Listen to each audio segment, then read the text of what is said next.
Selamat malam pemirsa, Indonesia membuka bulan Oktober penuh duka. Bagaimana tidak, ada ratusan orang yang kemudian meninggal di Stadion Kanjuruhan. Dan tentu saja ini bukan hanya berdampak terhadap dunia olahraga, tetapi sektor ekonomi yang tadi juga baru Anda saksikan, ada ratusan ribu orang yang menggantungkan hidupnya dari industri ini dimungkinkan bisa tidak lagi bekerja. Belum lagi nominal yang bisa memungkinkan agar ekonomi kita ini berputar lebih cepat dari industri sepak bola yang banyak diminati oleh masyarakat dimungkinkan pula akan tergerus. Oleh karenanya pada malam hari ini Indonesia Business Forum mengangkat tema mengenai kerusuhan Kanjuruhan, petaka industri sepak bola nasional. Saya sudah bersama dengan dua orang narasumber di studio dan dua orang narasumber yang terhubung melalui video conference. Saya tersapa terlebih dahulu yang ada di studio. Yang pertama ada Wakil Ketua Komisi 10 DPR RI dari fraksi Partai Demokrat, Bang Deddy Yusuf. Bang Deddy apa kabar? Selamat malam, Mbak. Sehat, Bang? Baik, alhamdulillah. Harus selalu sehat ya, karena ini kita juga berharap agar DPR bisa mendorong agar fakta-fakta bisa dibuka. Tentunya tadi ada tim pencari fakta yang dikomandoi oleh Kemenko Polhukam. Selanjutnya ada pengamat sepak bola, Bang Opan Lamara. Bang Opan apa kabar? Alhamdulillah. Salam olahraga gitu dulu ya. Salam olahraga. Salam Selamat malam Brigita. Selamat malam Kang. Selamat malam, Bang Opan. Ini kalau lihat senyumnya Bang Opan tadi ketika datang sedih beliau karena tidak menyangka apa yang terjadi tanggal 1 Oktober ini tentu saja membuat para pencinta sepak bola di seluruh negeri bersedih dan berduka. Saya juga sudah terhubung dengan pemilik Persiba Balikpapan. Saya sapa terlebih dahulu Pak Gede Widiade. Pak Gede, selamat malam.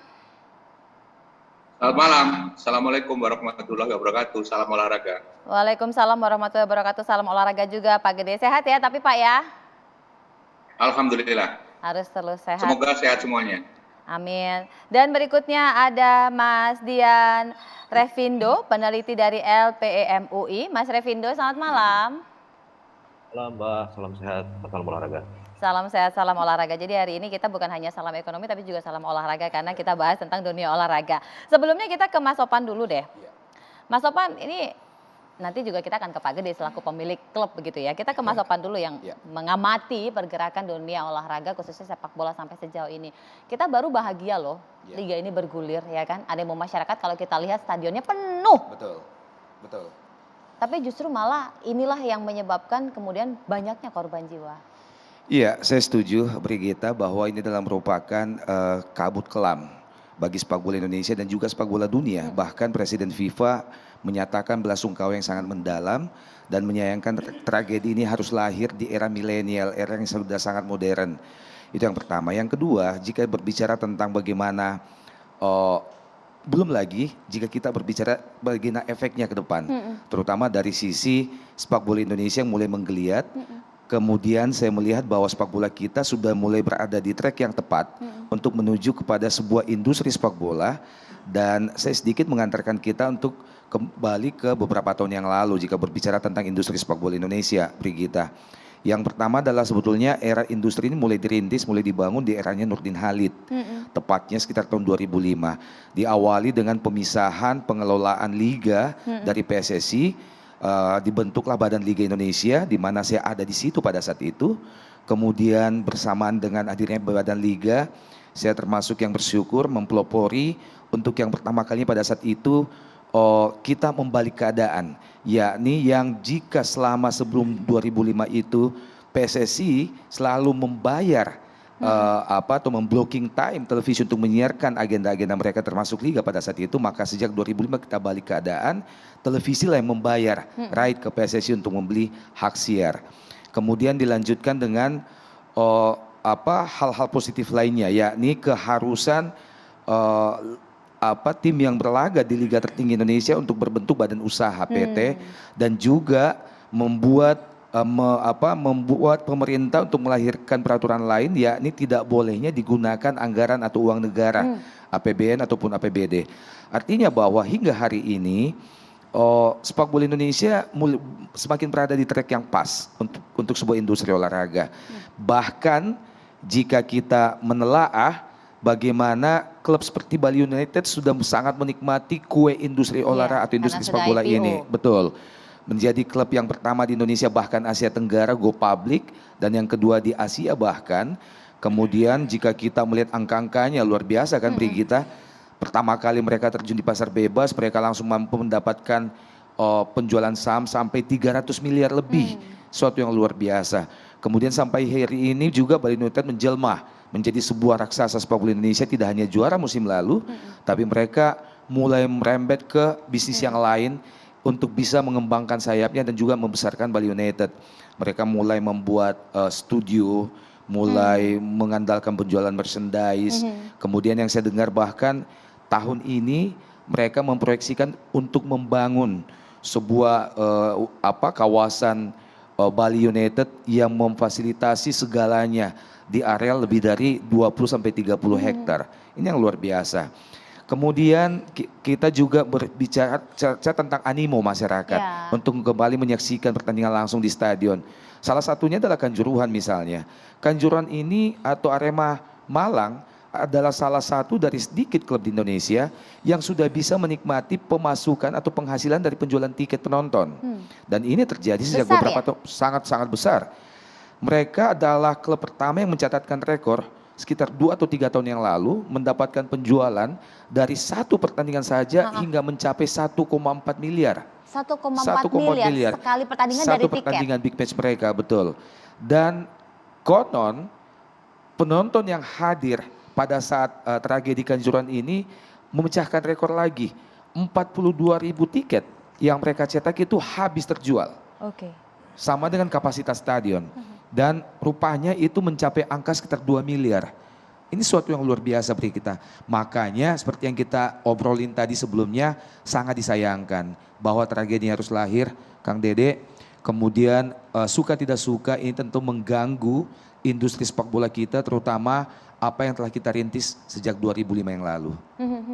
Bang Dede, ini kita prihatin karena dampaknya bukan hanya dari pemasukan klub dan orang yang bekerja di situ, tetapi kan kita bicara tentang vendor dari siaran, kemudian kita bicara mengenai banyak hal. Nah, Komisi 10 sendiri yang sudah dilakukan untuk bisa mendorong agar paling tidak permasalahan ini bisa teratasi. Ya, sebetulnya 2 hari yang lalu kita sudah mengeluarkan rilis ya, yaitu ada beberapa poin, saya ambil garis besarnya saja. Yang pertama tentunya adalah meminta segera mencari tahu siapa yang bertanggung jawab.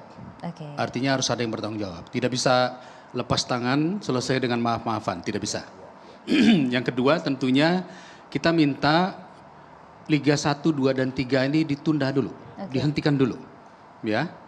Dan yang ketiga kita minta juga bahwa tolong seluruh korban maupun keluarga korban mendapatkan empati, simpati maupun apakah jaminan yang terkait dengan hal-hal yang memang layak diberikan. Dan yang keempat, ini yang paling penting justru.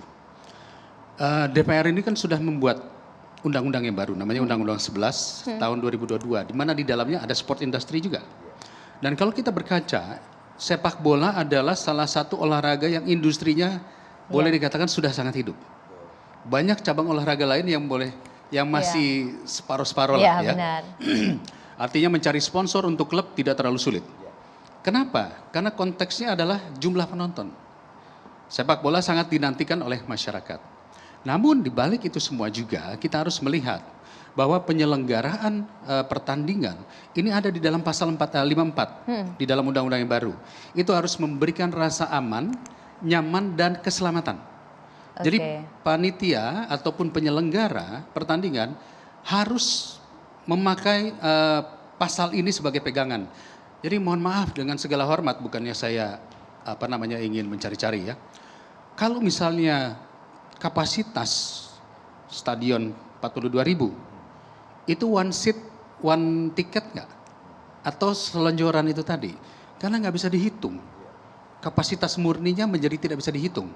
Konon dari 38.000 tiket dicetak 42.000. Belum yang masuk lolos lewat-lewat begitu saja ya. Nah ini sebetulnya sudah menjadi aturan di dalam undang-undang juga bahwa keselamatan itu menjadi satu jaminan ya.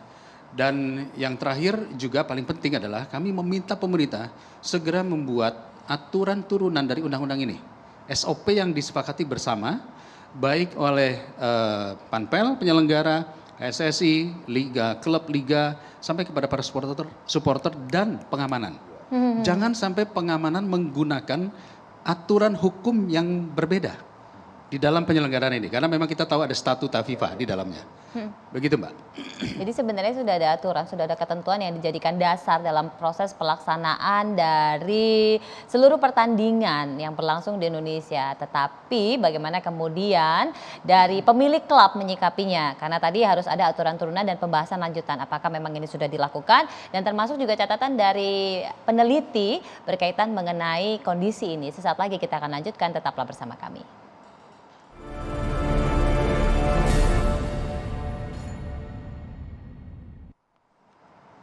Di sini ada narasumber yang merupakan pemilik klub sepak bola. Kita coba tanya langsung. Pak Gede, ini tentu Pak Gede merasakan benar ketika kemudian liga yang baru saja menggeliat, ini kemudian kembali di stop. Silakan Pak Gede, kalau untuk dampaknya dari sisi klub sepak bola bagaimana? Di luar rasa keprihatinan terhadap kejadian di Kanjuruhan, yang memang sebagai pemilik klub sakit. Apalagi kalau dilihat dari segi keberlangsungan kompetisi maupun dari segi pembiayaan. Jadi memang ini tidak bisa dipisah antara bisnis sama pengelolaan keamanan, pengelolaan kompetisi, pengelolaan sebuah pertandingan dengan bisnis olahraga. Jadi kalau kita melihat satu sisi saja, bukan dari sisi kejadian yang di Kanjuruhan, seluruh pemilik klub pasti merasakan rasa keprihatinan terhadap diberhentikannya kejadian ini. Tapi karena menurut saya pribadi, kejadian ini sudah sangat luar biasa. Nomor 2 di dunia. Jadi mau tidak mau, unsur-unsur kerugian, unsur apapun, potensi yang ada, opportunity yang ada harus ditahan dulu, diselesaikan akar permasalahan yang terjadi, agar ke depan tidak akan terulang lagi. Kalaupun ini sebuah pertandingan mobil, jangan berhenti di etapa tertentu, harus selesai sampai mulai start sampai finish. Untuk itu memang betul apa yang dikatakan oleh Presiden, harus dievaluasi secara total, mendasar dan menyeluruh. Jangan lakukan kompetisi lagi apabila akar permasalahan belum diketahui, diidentifikasi, lalu dirumuskan sebuah SOP yang bagus. Menurut saya itu, Mbak. Pak Gede, tentu ini banyak yang kemudian bertanya-tanya ketika ini di stop, ini kan karena kasus khusus force major akibat kerusuhan. Bagaimana kemudian pemain, kemudian pendukung lainnya Pak Gede dalam kondisi ini? Kejadian ini akan menyatukan kita. Memang ada segi negatif dan positifnya. Dengan kejadian ini orang akan introspeksi, orang akan mawas diri, orang akan menilai bahwa kejadian yang tidak kita duga-duga dan tidak mungkin orang memikirkan akan ada dampak sebegini besar di Indonesia. Ini kita harapkan ke depannya juga mempunyai nilai positif. Teman-teman yang dahulunya, supporter-supporter yang dahulunya punya gesekan, dengan adanya kejadian ini sudah tidak mungkin dilakukan kembali. Biarpun rivalitas dalam sebuah olahraga sepak bola itu suatu keharusan, tapi rivalitasnya yang betul adalah rivalitas sport yang hanya boleh dalam 2 kali 45 menit, dan itu hanya boleh terjadi di lapangan hijau. Kalau waktu sudah habis, 2 kali 45 atau di luar lapangan sudah tidak boleh ada lagi kejadian-kejadian di luar sportivitas olahraga tadi. Itu Mbak. Jadi untuk sementara mereka beristirahat untuk memperbaiki kondisi begitu ya Pak ya, tetapi untuk gaji dan lain-lain ini masih aman kan ya Pak? Mbak, kalau untuk pemain memang ada yang diistirahatkan karena kita melihat kemarin ada pengumuman 2 minggu untuk istirahat, untuk evaluasi. Apalagi tadi kita melihat statement dari Presiden, mungkin 2 minggu tidak cukup ya. Tapi ini memang sebuah risiko, sebuah biaya, sebuah harga yang harus ditanggung oleh masyarakat Indonesia. Khususnya ditanggung oleh setiap pemilik klub. Mau tidak mau, ini harus kita terima. Kewajiban kita adalah menyediakan seluruh hak dari orang yang berhubungan dengan kita. Kewajiban pemain, kewajiban official adalah mempersiapkan diri sewaktu-waktu kompetisi dimulai kembali. Itu Mbak. Jadi justru malah dijadikan ajang evaluasi begitu ya Pak Gede ya momen ini ya. Ya. Baik, saya ke Bang Revindo. Bang, ini kalau kita melihat dari sisi ekonominya, tadi Bang Opan sempat sampaikan bahwa dalam sekali pertandingan saja bisa mendapatkan banyak dalam tanda petik keuntungan ataupun benefit bukan hanya dari penjualan tiket tetapi juga dari berbagai macam hal termasuk vendor dan lain-lain. Nah, kalau dari catatan LPM UI, bagaimana kemudian dampaknya dari kerusuhan yang terjadi di Kanjuruhan ini? Baik, terima kasih Mbak. Jadi pertama kita tentu berbelasungkawa yang mendalam atas kejadian ini. Kedua adalah berapapun hitungan ekonomi tidak bisa dibandingkan dengan nyawa, itu jelas gitu. Nah oleh karena itu kita perlu solusi yang jangka panjang, model bisnis yang lebih permanen yang meminimalisir risiko itu. Gimana caranya? Kita coba lihat ya. Sebenarnya kalau industri sepak bola, kita lihat ujung akhir dari produknya itu ada dua kan, tontonan stadion dan tontonan layar kaca, baik yang TV, konvensional maupun saluran digital gitu Mbak ya. Nah, sebelum pandemi itu sebetulnya perputaran uang yang ada di layar kaca itu lebih besar daripada di stadion. Kalau di stadion itu catatan kami dari tiket, dari transportasi, datang dan pulang ke stadion, kemudian makan minum dan merchandise itu 650 miliar. Kemudian, tapi di layar kaca, di televisi dan saluran digital, itu iklan kompetisi, iklan televisi, dan sponsor klub itu 720 miliar lebih. Sebetulnya, sebelum pandemi pun perputaran uang di layar kaca itu lebih besar. Apalagi selama pandemi, terbukti kompetisi bisa jalan, kenapa? Karena siarannya tetap bagus ratingnya. Dan apalagi selama pandemi ini, orang semakin terbiasa melihat layar kaca, melihat gadgetnya masing-masing. Sehingga dan pasti penonton yang ada di stadion tidak sebanyak fans yang ada di luar stadion yang di rumah masing-masing kan gitu. Jadi sebetulnya perputaran uang lebih besar di layar kaca dan saluran digital. Sayangnya itu tidak tercermin pada pendapatan klub. Pendapatan klubnya saya nanti tolong dikoreksi Pak Gede ya, itu lebih banyak memang dari aktivitas stadion. Nah sehingga ada tekanan untuk mendapatkan pemasukan sebesar-besarnya kesempatan emas ketika ada big match gitu. Padahal kalau misalnya ada lebih transparansi dalam hal pembagian hak siar gitu ya. Bahkan ini kemarin misalnya ada pertentangan kenapa harus prime time kan karena juga lebih kuat industri layar kacanya daripada industri stadionnya kan gitu kan. Pasti ditarik menariknya lebih kuat yang industri layar kacanya. Nah itu kalau pemilik klub kemudian bisa bersatu meminta transparansi berapa sih dari hak siar kami mendapat hak yang layak, sehingga tekanan klub untuk mendapatkan income dari stadion lebih berkurang. Sehingga misalnya pada partai-partai besar yang rawan, penontonnya 50% atau 35% tidak ada masalah karena klubnya sudah mendapatkan pemasukan yang cukup gitu. Nah, ini mungkin. Kemudian saya nanti dikoreksi Pak Gede ya. Misalnya gini. Sekarang kontribusi dari penyelenggara liga itu misalnya hanya 20% dari kebutuhan tahunan klub gitu Pak ya. Misalnya butuhnya 25 miliar, dapatnya 5 miliar. Berarti 20 miliar kan pontang-panting ini klub mencari gitu. Akhirnya ya pertandingan stadion menjadi yang penting. Padahal kalau dibuka per-peran gitu berapa income dari hak siar, dari iklan TV dan segala macam, klub dibagi layak, nanti pertandingan besar bisa sepertiga atau setengah penontonnya hanya untuk menjaga vibe, klubnya bisa survive. Mungkin itu pembukaan diskusi malam ini. Tolong dikoreksi saya salah. Ya Pak Gede silakan.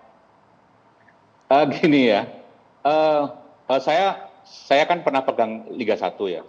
Pendapatan saya pernah mendapatkan satu pertandingan itu hampir di atas 5M. Satu pertandingan di atas 5M.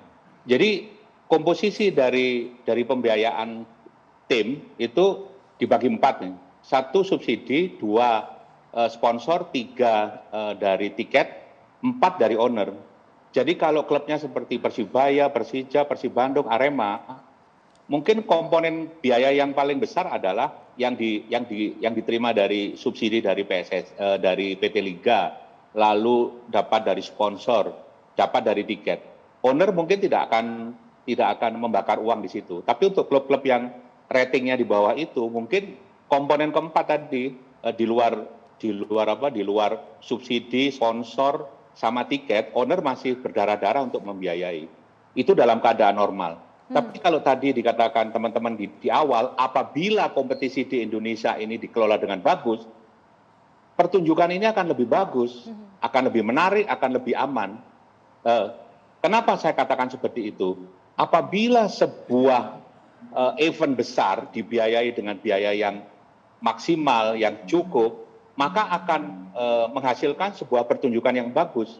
Tapi kalau sebuah event besar tapi biayanya mepet ala kadarnya, maka potensi atau hasil yang diharapkan tidak akan maksimal. Semuanya, segi keamanan juga, bagaimana sebuah klub bisa memberikan rasa nyaman kepada penonton dan pemain apabila dia harus membakar uang pribadi. Beda dengan klub-klub yang besar. Menurut saya, bisnis sepak bola ini di Indonesia itu sangat potensinya sangat tinggi. Cuma pengelolaannya aja belum bagus, belum optimal. Jadi kejadian ini memang membuat kita terhenyak, membuat kita menangis, membuat kita terharu. Tapi tolong hanya jangan menangis, terharu seperti yang saya katakan pada waktu ada kejadian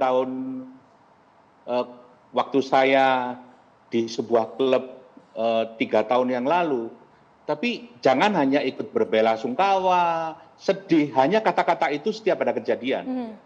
Tapi tolong secara fundamental, secara mendasar, identifikasi problemnya, baru SOP-nya itu ditegakkan.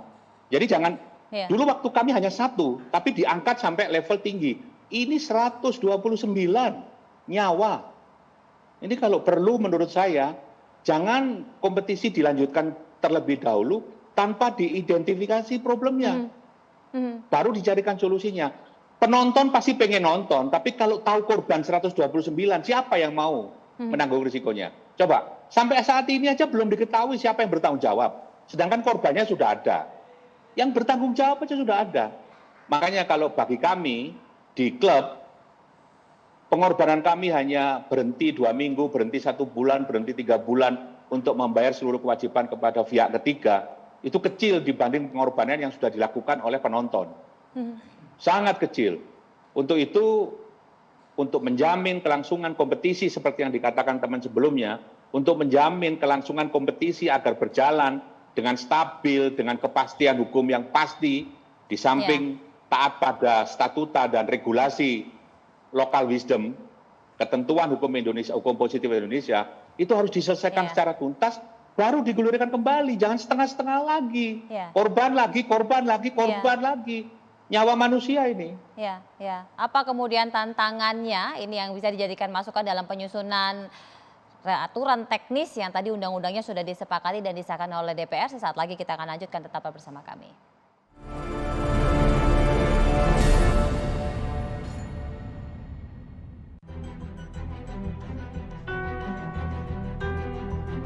Industri sepak bola itu seharusnya jadi industri yang bagus ke depannya gitu, untuk membuka peluang kerja ataupun yang lainnya gitu.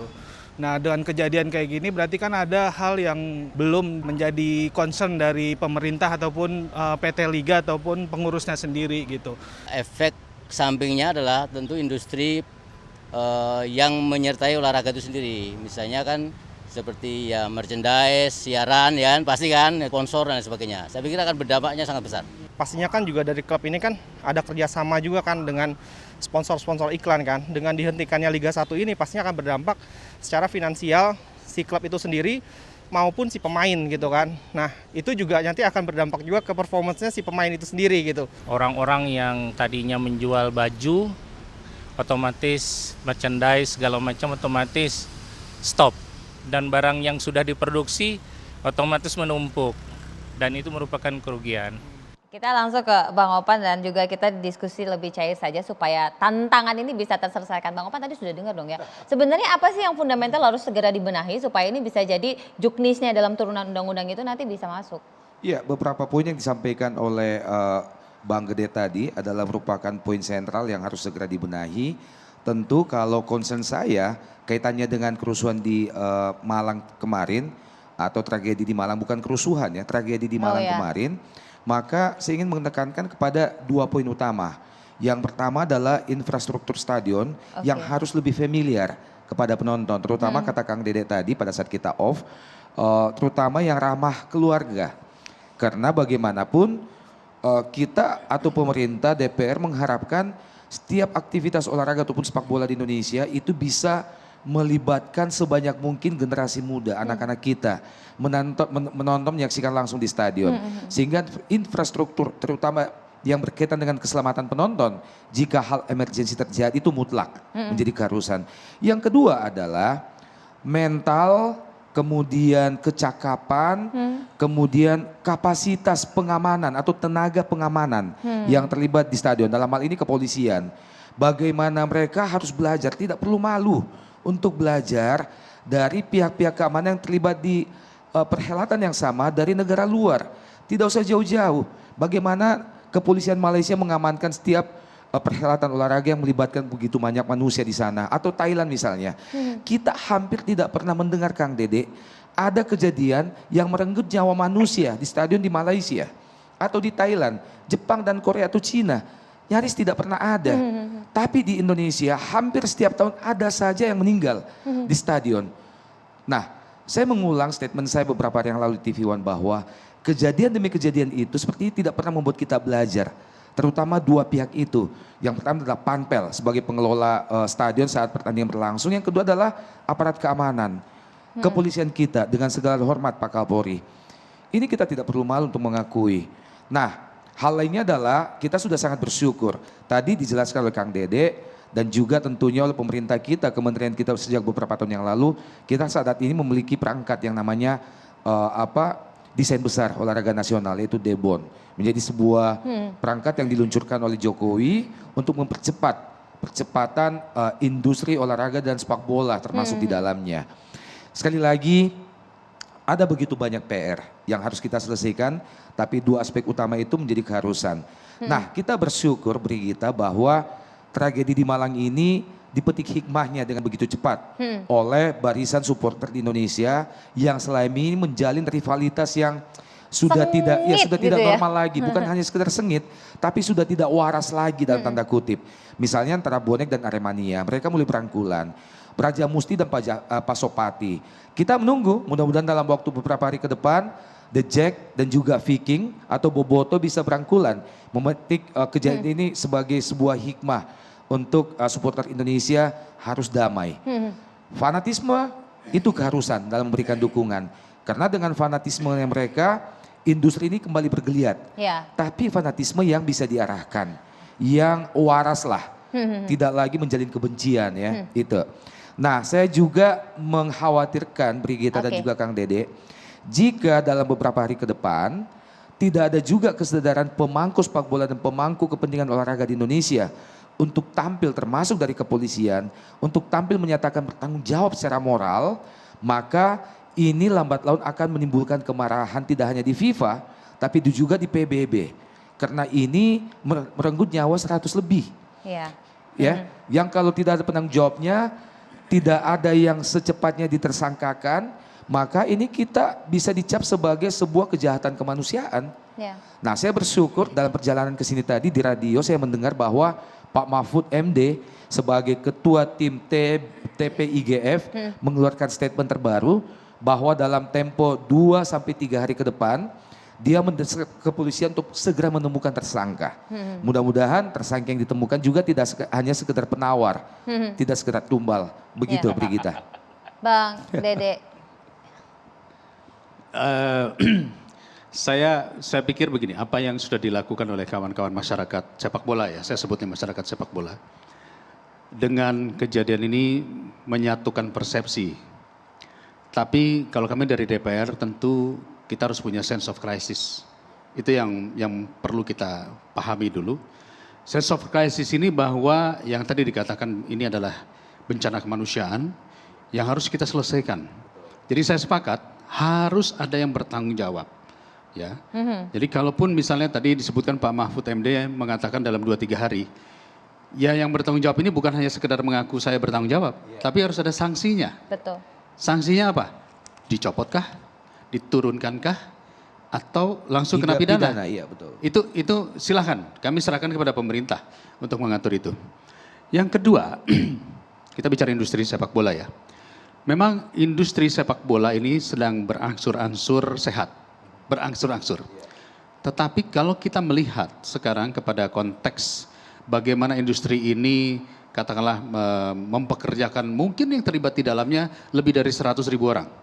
mulai dari pemain, atlet, coach official, Data terakhir sampai 120 ribu orang. 2 tahun yang lalu. Sampai tukang cetak, sablon, kaos.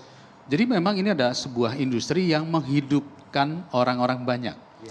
Dan supporter adalah bagian yang harus dihidupkan. Karena klub tanpa supporter tidak bisa hidup. Jadi poin yang paling penting dalam konteks ini menurut hemat kami ya, selesaikan masalah supporter ini. Kembalikan kepercayaan supporter kepada klub dan juga kepada penyelenggara. Karena tanpa ini, tadi Liga 1, Liga 2, Liga 3 dihentikan, ya pasti yang rugi semuanya.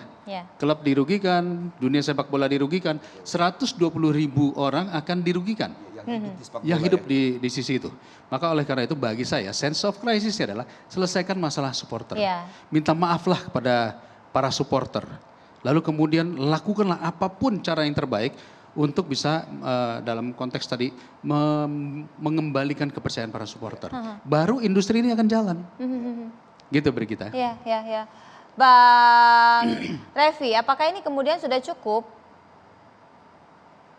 Ya, kalau saya melihat solusi jangka panjangnya, saya tekankan lagi ya bahwa klub berhak mendapatkan bagian yang layak dari tumbuhnya sepak bola sebagai industri hiburan layar kaca. Kenapa?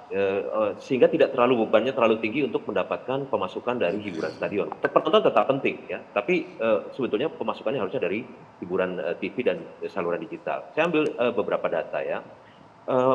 Meskipun dunia dilanda pandemi, industri di mana-mana kolaps, tapi nyatanya pengeluaran iklan di seluruh dunia naik. 2021 pengeluaran iklan itu 828 miliar dolar seluruh dunia, naik 9% dari tahun sebelumnya, naik 30% dari sebelum pandemi. Untuk saluran digital saja itu naik 15,6% dari tahun lalu. Dan tahun depan diperkirakan naik lagi. Artinya apa? Pengiklan paham bahwa pandemi ini justru mendekatkan orang ke gadget dan ke TV. Gitu ya, orang tidak ragu membeli data, berlangganan saluran digital, sehingga uangnya di situ pasti banyak. Tapi apakah klub mendapat manfaat itu? Itu yang belum terbaca ya. Nanti Pak, tolong dikoreksi oleh Pak Gede. Jadi kalau ada lebih fairness, misalnya berapa aksiar, berapa iklan dari tayangan, kemudian klub mendapat bagian yang fair gitu, maka klub ketika dikatakan oh ini pertandingan yang rawan, penontonnya sepertiga atau setengah, klub akan fine, nggak ada masalah. Kami tahu income utamanya bukan dari itu. Nah, tentu itu diperlukan pengemasan tayangan yang sangat bagus supaya lebih tinggi lagi nilainya. Ini catatan saya, hak siar Liga Indonesia ini nilainya baru sepertiga dari Liga Inggris karena tayangannya belum dikemas dengan baik. Misalnya preview 2 hari sebelum acaranya debat dulu ditayangkan sehingga orang menunggu dulu siarannya, dan itu akan meningkatkan nilai hak siar yang bisa dinikmati. Tentu harus transparan untuk bisa dinikmati klub gitu. Jadi ada kemudian faktor ya saya mau menambahkan saja. Ini menarik yang disampaikan tadi oleh Mas tadi Revindo ya. Jadi kalau mau jelas dalam konteks ini audit keuangan. Catatan DPR gimana? Begini, kami saat ini dalam beberapa hari kemarin ini sudah akan memanggil semua stakeholder terkait kerusuhan kemarin. Kita panggil lah Kapolri, lalu kemudian juga Liga, PSSI. Tetapi karena semua saat ini masih sibuk di Malang ya, tentu dengan TGPF ya. Dan kami sedang memasuki masa reses, maka rencananya kita tunggu hasil TGPF. Tapi informasi dari Mas Revindo tadi, ini menarik. Kita perlu audit bagaimana keuangan daripada proses yang namanya hak siar, liga, panpel, pendapatan. Karena dengan demikian kita bisa tahu hak supporter apa. Betul. Kenapa? Konteksnya nih ya, tadi katakanlah bisa mencapai 1 sampai 2 miliar per pertandingan. Rata-rata. Lalu kemudian, jangan sampai kejadian ini terulang lagi dengan nilai-nilai yang didapat dari hak siar dan sebagainya. Apa yang diberikan rasa nyaman dan keselamatan bagi penonton. Penonton bukan hanya supporter saja. Ada ibu-ibu, ada family, ada anak-anak datang ke situ pengen nonton bola karena dia suka bola. Apa yang diberikan, X berapa yang diberikan untuk mereka mendapatkan rasa aman, nyaman, dan selamat. Itu esensi daripada undang-undang ini. Nanti kita coba tanya ke Bang Gede, termasuk juga ke Bang Opan untuk menambahkan, sesaat lagi tetap bersama kami. Silakan Pak Gede. Mbak, ada 3 hal yang ingin saya sampaikan ya. transparansi yang tadi dikatakan rekan-rekan sebelumnya itu sangat dibutuhkan. Saat ini belum terjadi. Optimalisasi pendapatan dari operator pun belum optimal. Bagaimana kita menyuguhkan sebuah pertandingan yang bagus, pertunjukan yang bagus, keamanan yang prima, kalau biayanya nggak ada. Kalau subsidi besar, pendapatan tiket besar, pertunjukan jadi bagus, keamanan juga pasti bagus. Lalu orang bertanya, loh kok bisa ada hubungannya? Pasti. Kalau pendapatan kita besar, subsidi besar, biaya untuk pengamanan pasti akan lebih tinggi, akan lebih bagus. Kenapa? Pengamanan ini manusia, butuh makan, butuh ngerokok, butuh apapun. Jadi jangan terlalu normatif, jangan terlalu naif. Gitu. Itu yang pertama. Yang kedua, tadi yang dikatakan rekan-rekan sebelumnya, sangat bagus sekali bahwa sebuah pertunjukan di Indonesia ini memang perlu untuk dioptimalkan. Dan ini belum optimal sama sekali. Mbak bayangin ya, kami di klub saya sebelumnya, itu satu pertandingan di GBK, saya bisa mendapatkan lebih dari 5 miliar. Kang Dede, 10% dari 5 miliar itu kita subsidikan buat supporter lewat organisasinya. Jadi itu sudah kami lakukan. Di situ membentuk hubungan simbiosis mutualisme antara kepolisian, supporter, dan kami. Pada waktu kami kemarin di Jakarta, polisi itu sudah kayak bapak kita sendiri. Nggak ada.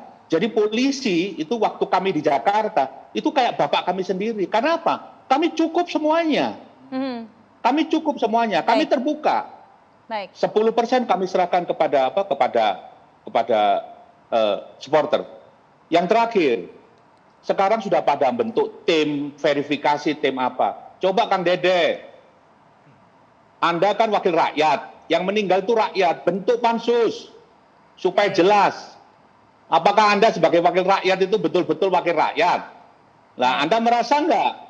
Ada konstituen Anda nggak yang meninggal kemarin? Tolong, Anda turun. Sampaikan ke fraksi Anda, sampaikan ke DPR.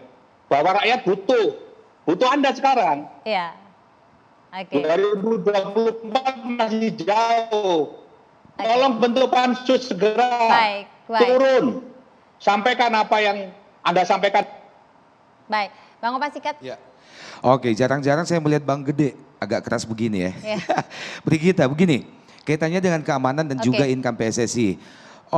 Dari 3 tahun yang lalu, 2018, PSSI sejatinya sudah merencanakan untuk membangun sistem memanfaatkan teknologi. Ada VR ya, seperti yang sudah digunakan di berbagai federasi di dunia.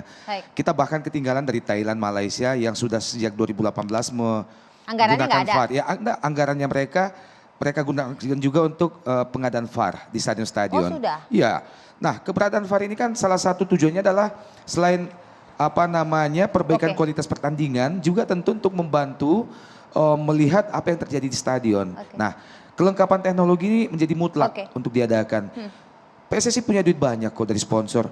Liga 1 saja hard broadcastingnya itu antara 300 sampai 400 miliar. Masa itu nggak cukup untuk pengadaan VAR atau kelengkapan teknologi lain di stadion-stadion yang mungkin pertandingannya melibatkan 2 tim papan atas, mengundang begitu banyak animo masyarakat demi keamanan. Iya, ini kayaknya nanti PR pansusnya kita tunggu, nanti kita undang lagi di next episode. Terima kasih Bang Dede, terima kasih Bang Opan, terima kasih Pak Gede, dan terima kasih Bang Revindo. Saya Brigita Manora pamit, selamat malam, sampai jumpa.